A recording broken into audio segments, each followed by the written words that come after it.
ചൊറിയെണ്ണപ്പൊടി 10 gram, നായങ്കരണപ്പൊടി 1 കഴഞ്ച്. വൈദ്യരേ, എന്തോ കുട്ടകവും ചട്ടകവും ഒക്കെ റെഡിയല്ലേ? വേറെ ഒന്നും വേണ്ടല്ലോ? വേണമല്ലോ. ഇഞ്ചി തൊട്ട് കർപ്പൂരം വരെ പലതും വേണ്ടി വന്നേക്കും. കൊടുവേലി, കൊട്ടം, കുറുന്തോട്ടി, ഇത് 3 പറമ്പിൽ നിന്ന് പറിക്കണം. താൻ പോയി വേഗം പറിച്ചോണ്ട് വെച്ചല്ലേ. കുട്ടിശങ്കര, എങ്ങോട്ടാ? വടക്കേ പറമ്പിലേക്ക് കുറച്ച് പച്ചമരുന്ന് പറിക്കാൻ വൈദ്യര് പറഞ്ഞിട്ടാ. കുട്ടിശങ്കര, തന്നെ ഇവിടെ നിർത്തിയിരിക്കുന്ന കോലത്തെ കാര്യസ്ഥപ്പണി നോക്കാനാ. അത് മാത്രം നോക്കിയാ മതി. മരുന്നും മന്ത്രവും ഒക്കെ ആവശ്യമുള്ളത് തന്നെത്താൻ നോക്കിക്കോളും. താൻ ചെന്ന് കിഴക്കപ്പറമ്പിന്റെ പണി എന്തായി നോക്ക്. കുട്ടിശങ്കര, ഒരു കയ്യാളായിട്ട് കൂടെ ഉണ്ടാവണമെന്ന് ഞാൻ നേരത്തെ പറഞ്ഞിട്ടുള്ളതാ. മരുന്നും മന്ത്രമൊക്കെ എന്റെ തലക്കിട്ട് ഒഴിയാനല്ല, എടഞ്ഞു നിൽക്കുന്ന കല്യാണി അടക്കി നിർത്താനാ. അതിന് ചില കടുപ്പപ്പെട്ട മരുന്നൊക്കെ വേണ്ടി വന്നു വരും. അടക്കി നിർത്തിയിട്ടേ വിഷ്ണുനാരായണോട് പോകും. പോയി പറഞ്ഞോടോ. കുട്ടിശങ്കര, തന്നോട് ഞാനാ പറഞ്ഞത് കിഴക്കേപ്പറമ്പിലേക്ക് പോകാൻ. കുട്ടിശങ്കര, നിന്നോട് ഞാനാ പറഞ്ഞത് വടക്കേപ്പറമ്പിലേക്ക് പോകാൻ. ചൂടാവാതെ തമ്പുരാട്ടി. തമ്പുരാട്ടിയുടെ വീറൊക്കെ ഇവിടത്തെ ഞൊത്ത തമ്പുരാക്കന്മാരോട് കാണിച്ചാ മതി. ഇവിടെ ചെലവാവില്ല. കൊച്ചു നിന്നെ കാണിച്ചു തരാം. അയ്യേ, അതെനിക്ക് കാണുകയും വേണ്ട. കുട്ടിശങ്കരോ, ആ പടിഞ്ഞാറേ പറമ്പിൽ രണ്ടാളെ നേരിട്ടുണ്ടോ? ഭയങ്കര നടുവേദന. വടക്കേ പറമ്പ്, കിഴക്കേ പറമ്പ്, ഇപ്പൊ പടിഞ്ഞാറേ പറമ്പ്, എല്ലാം കൂടെ എന്നെ തെക്കേ പറമ്പിലേക്ക് എടുത്തിട്ട് അടങ്ങുമല്ലേ? അങ്ങോട്ട് മാറി, എനിക്ക് അറിയാൻ പാടില്ല എന്നിട്ട് ചോദിക്കുക. ഈ വൈദ്യര് എന്ത് ഭാവിച്ചിട്ടാ? അയ്യോ, ആ കൊച്ചു തമ്പുരാട്ടിയോട് എന്തൊക്കെയാ വിളിച്ചു പറഞ്ഞത്? അതപ്പോ ഇപ്പൊ കാണിച്ചു വെച്ച കന്നന്തിരൊന്നും പോരാഞ്ഞിട്ടേ വീണ്ടും ആ കുഞ്ഞിന്റെ മേക്കിട്ട് കയറിയിരിക്കുക. വിവരം വേണം, വിവരം. കൊച്ചുമ്പുരാട്ടെ പിണക്കിയിട്ട് ഇവിടെ നിന്ന് പണി ചെയ്യാൻ പറ്റുമെന്ന് കരുതുന്നുണ്ടോ? കുറെ നേരമായില്ല പറഞ്ഞോണ്ടിരിക്കുന്നത്. പറ്റില്ലെങ്കിൽ ഞങ്ങളൊക്കെ പറഞ്ഞു വിട്ടേക്ക്. പറഞ്ഞു വിടേണ്ടി വരില്ല, എടുത്തോണ്ട് പോകേണ്ടി വരും 2 ശവങ്ങളെ. മര്യാദക്ക് ആ കല്യാണിയുടെ ദീനം മാറ്റി കിട്ടുന്ന ചക്രവും വാങ്ങിക്കൊണ്ട് പോണമെങ്കിലേ കൊച്ചുമ്പുരാട്ടിയോട് മാപ്പ് പറയാൻ എന്റെ പട്ടി വരും. എന്ന് താൻ ചെല്ലടോ. അതിന് താൻ പോയാ മതി. ദേവൻ കൂടെ വരും. വിഷ്ണു ഒന്ന് കൂടെ ചെന്ന് 2 മാപ്പ് പറഞ്ഞിട്ട് വാ. ഇനി ശരീരം കേടാക്കാൻ എനിക്ക് പറ്റില്ല. ഇനി ശരീരത്തിനകത്ത് എന്ത് കേടാവാൻ? ഒന്ന് ചെന്ന് മാപ്പ് പറ. ചെല്ല്, ചെന്ന് മാപ്പ് പറ. ഇല്ലെങ്കിൽ തല പോവും, ടൈ കെട്ടാൻ പറ്റൂല. ഓ, ഇത് അടി പിടിക്കാൻ നോക്ക് ഭൈരവ. ഞാൻ നോക്കിക്കോളാം.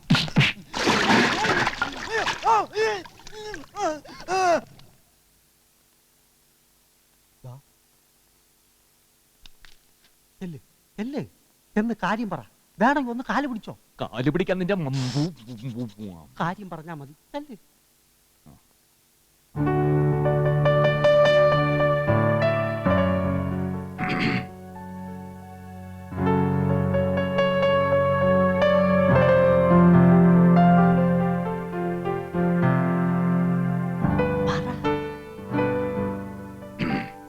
കൊച്ചുതമ്പുരാട്ടി ക്ഷമിക്കണം.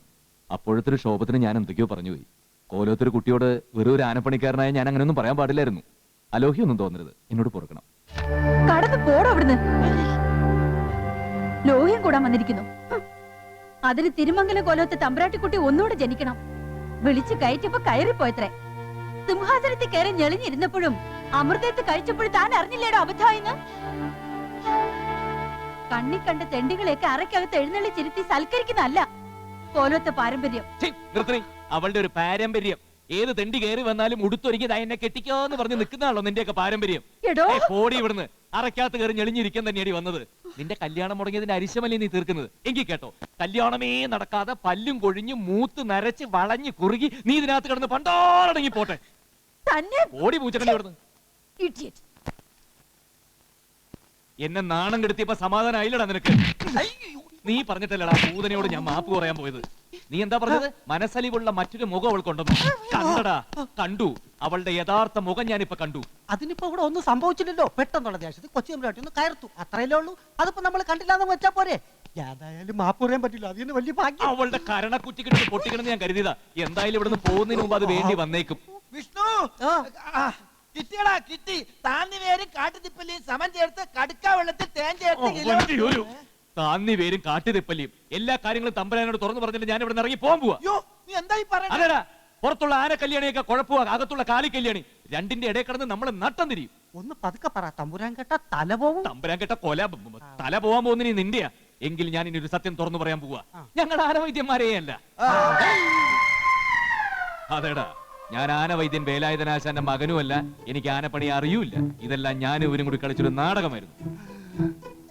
എങ്ങനെയെങ്കിലും 10 കാശുണ്ടാക്കാൻ ബുദ്ധിപൂർവ്വം കളിച്ചൊരു നാടകം.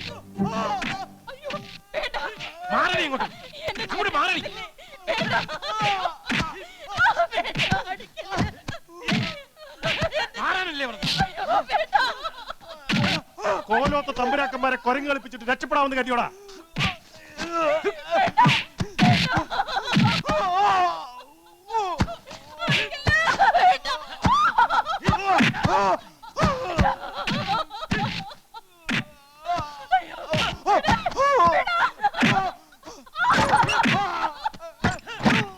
ഇതെന്താ ഇതിവിടെ പുത്തരിയൊന്നുമല്ല.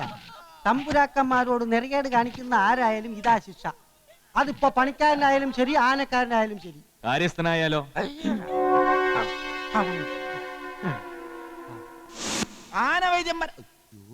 ആനവൈദ്യന്മാരല്ലാത്ത ഞങ്ങളെ ആനക്കാരുടെ വേഷം കെട്ടിച്ച് ഇവിടെ കൊണ്ടുവന്ന കാര്യസ്ഥന്റെ കള്ളത്തരം അറിയുമ്പോ അതുപോലൊരു കാഴ്ച കാണാം. ഇല്ല കുട്ടിശങ്കര?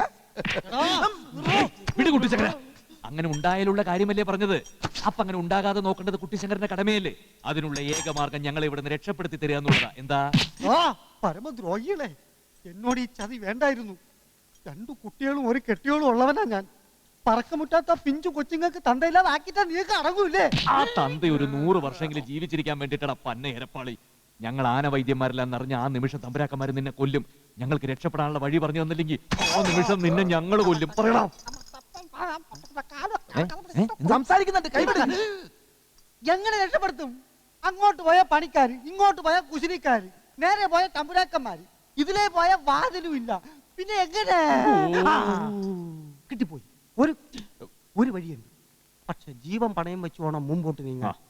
കോവിലകത്തിന് പുറത്തുകൂടെ രക്ഷപ്പെടുന്ന കാര്യം ചിന്തിക്കേ വേണ്ട. അപ്പൊ പിന്നെ ഏകമാർഗം കോവിലകത്തിന്റെ അകത്തുകൂടെയാണ്. അതായത് പിറകുവശത്തെ പത്തായപ്പുര കടന്ന് അടുക്കള വഴി ബാല്യക്കാരുടെ കണ്ണു വെട്ടിച്ചകത്ത് കിടന്നാൽ അങ്കണത്തിനടുത്തുള്ള കൊച്ചിയമ്പുരാട്ടിയുടെ മുറിയാണ്. അതിനടുത്തുള്ള ഇടനാഴിയിലൂടെ നടന്നാൽ കുളപ്പുരയിൽ തമ്പുരാട്ടിമാർ മാത്രം കുളിക്കുന്ന കുളം. പുരുഷന്മാരങ്ങോട്ട് പോവാറേ ഇല്ല. പോയാൽ അവന്റെ തലയും കാണും. ഇരുട്ട് വീണാൽ പിന്നെ കുളവും കുളപ്പുരയും ശാന്തമാണ്. അവിടം വരെ എത്താൻ കഴിഞ്ഞാൽ രക്ഷപ്പെടും. കുളപ്പുരയുടെ കൽപ്പടവിനോട് ചേർന്നുള്ള മതിൽക്കെട്ട് ചാടിക്കടന്നാൽ പിന്നെ പുറം ലോകത്തായി. കുളിച്ചിട്ട് പോവാല്ലേ? പിന്നെന്താ? കുളിയും കഴിഞ്ഞ് വേണമെങ്കിൽ അതിലോടിക്കാം.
ഒച്ച വെച്ച് ബഹളം ഉണ്ടാക്കരുത്.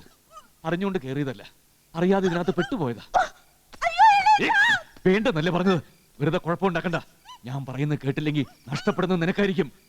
നീ എന്ത് പറഞ്ഞാലും ഇവിടുത്തെ തമ്പുരാക്കന്മാരത് വിശ്വസിക്കും. അവരെന്റെ കയ്യും കാലും തല്ലി ഒടിക്കായിരിക്കും. പക്ഷെ രക്ഷപ്പെട്ട് ഞാൻ പുറത്തുപോയാ പിന്നെ നിനക്ക് ഈ കോവിലകം വിട്ട് പുറത്തിറങ്ങാൻ കഴിയാത്ത വിധം നാറ്റിക്കുന്നതന്നെയാണ്. കോവിലകത്തെ കൊച്ചു തമ്പുരാട്ടിയുടെ കിടക്കമുറിയിലേക്ക് ആനക്കാരനെ കയറ്റി സൽക്കരിച്ച കഥ നാട്ടിൽ മുഴുവൻ പാട്ടാവും. തമ്പുരാട്ടിക്കുട്ടിയുടെ ശരീരശാസ്ത്രം നാട്ടുകാർ മുഴുവൻ പാടി നടക്കും.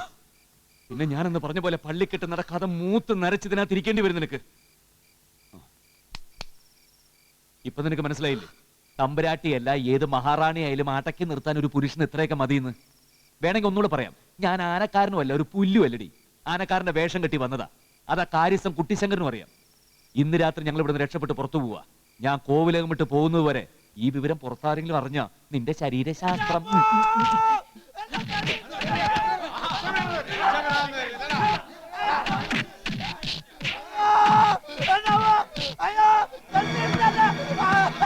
എന്താ പ്രശ്നം? രക്ഷപ്പെടാൻ നോക്കിയതാ തമ്പുരാനെ. തമ്പുരാട്ടിമാരുടെ മുറിക്കകത്ത് കൂടി കുളപ്പുര വഴിയാ ചാടാൻ നോക്കിയത്. തല്ലി കൊല്ലടാ.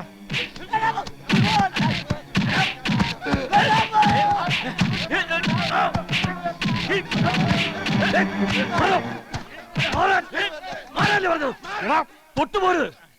രക്ഷപ്പെടാൻ തന്നെ ഞങ്ങൾ നോക്കിയത്. ആ മതേനയുടെ ചവിട്ടുകൊണ്ട് ഞാൻ ഞങ്ങൾക്ക് വയ്യ.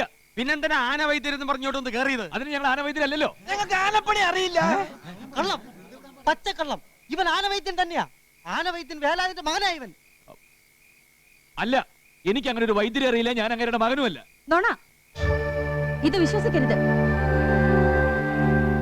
ആനവൈദ്യനല്ല അല്ലേ? എന്റെ മുഖത്ത് നോക്കി പറ. എന്നാലൊക്കെ ഞാൻ പറയാം, ആനവൈദ്യൻ തന്നെയാ ഇയാള്. പൊന്നിയും കോവിലകത്ത് ഒരു കൊമ്പനെ ചികിത്സിക്കാൻ ഏറ്റുപോയെന്നും ഇന്ന് തന്നെ പോയില്ലെങ്കിൽ അവിടെ കുഴപ്പമാകുമെന്നും രാത്രി കുളപ്പുര വഴി രക്ഷപ്പെടാവുന്നും ഒക്കെ അടക്കം പറയുന്നത് ഞാൻ കേട്ടതാ. അല്ലെന്ന് പറയാൻ പറ്റുമോ? അപ്പൊ ചതിന്ന് മാത്രമല്ല, തിരുമംഗലംകാരുടെ ആജന്മ ശത്രുക്കളായ പൊന്നിയം കോലത്തുകാരോടാ കൂറ്. കൊണ്ടുപോയി പൂട്ടിയിടാ രണ്ടിനെയും.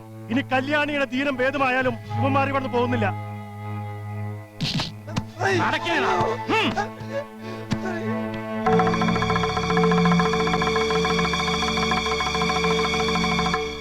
ഇതിലെന്തോ ദുരൂഹതയുണ്ട് ഭൈരവ. അല്ലെങ്കിൽ എല്ലാം അറിഞ്ഞിട്ടും അവൾ എന്തിന് കഥ മാറ്റി പറഞ്ഞു? അവൾ എന്തോ മനസ്സിൽ കണ്ടിട്ടുണ്ട്. അതെ, അവൾ എന്തോ കണ്ടിട്ടുണ്ട്. എന്ത്? വലിയൊരു കോവിലകത്തെ കണ്ണിലുണ്ണിയായ കൊച്ചു തമ്പുരാൻ അവളുടെ അറയിലേക്ക് ചെറുപ്പക്കാരനായ ഒരു സുന്ദരൻ നിലച്ചിരിക്കാതെ കടന്നു ചെല്ലുന്നു. അയാൾ മനഃപൂർവ്വമല്ലെങ്കിലും അവളുടെ നഗ്നമേനി കാണാൻ ഇടയാകുന്നു. ഛെ, നിർത്തടാ. ഇത് എന്റെ കഥയിലടാ. ആദ്യം കോപം, പിന്നെ ലജ്ജ, അത് പിന്നെ ഇഷ്ടമാകുന്നു, പിന്നെ പ്രേമമാകുന്നു. നിന്റെ താടിക്ക് ഞാൻ തീ കൊളുത്തുന്നു. ഒറ്റ താങ്ങ് വെച്ചെന്നുണ്ടല്ലോ. തമ്പുരാക്കന്മാരോട് സത്യം തുറന്ന് പറയാത്ത സ്ഥിതിക്ക് നീ ഇവിടുന്ന് പോകുന്നത് അവൾ ഇഷ്ടപ്പെടുന്നില്ല. അപ്പോ ശരിക്കും അവൾക്ക് എന്നോട് പ്രേമമാണെന്നാണോ നീ പറയുന്നത്? അതെ, പക്ഷെ നീ ശരിക്കും പ്രേമിക്കണ്ട. പ്രേമിക്കുന്ന പോലെ അഭിനയിച്ചാ മതി. ആ തമ്പുരാക്കന്മാരെ അറിഞ്ഞാലുണ്ടല്ലോ നിന്നെ വെട്ടി എരിഞ്ഞു കുഴിച്ചു മൂടും.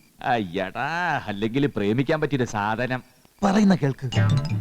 ലക്ഷക്കണക്കിന് രൂപയുടെ സ്വർണ്ണമുണ്ട് അറക്കകത്ത്. പ്രേമം മൊത്തം അവളൊന്ന് പ്രസാദിച്ചാൽ നമ്മൾ രക്ഷപ്പെട്ടു. അതോടെ നിന്റെ എല്ലാ പ്രശ്നങ്ങളും തീരും. അതുവരെ പ്രേമവുമായിട്ട് നീ ഒരു വഴിക്ക്, ആനപ്പണിയുമായിട്ട് ഞാൻ മറ്റൊരു വഴിക്ക്. കാര്യം നടന്നാൽ കോവിലകത്തോടും കൊച്ചു തമ്പുരാട്ടിയോടും നമ്മൾ ഗുഡ് ബൈ.